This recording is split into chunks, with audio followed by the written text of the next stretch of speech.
This episode of the Multi-Point Inspection Podcast is brought to you by Vesperio. Vesperio's Performance Academy offers custom-tailored solutions for service advisors and leaders.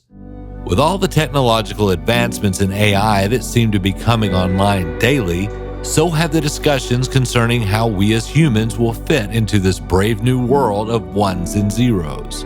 What about the loss of human connection? What unintended consequences are we just not seeing? And what jobs will be eliminated?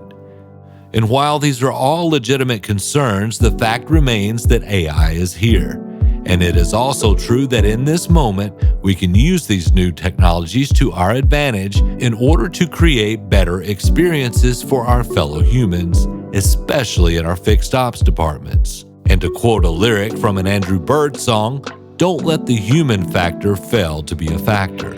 And Brandon Nixon and Update Promise, a technology company, have taken that sentiment to heart by focusing on helping managers at dealerships to become better leaders with the end game of a better customer experience in mind. In this episode of the Multi-Point Inspection Podcast, we talk about the biggest complaints that customers have in their dealership experience and how technology coupled with great people is the solution. My name is Brandon Nixon. I'm the Chief Revenue Officer at Update Promise.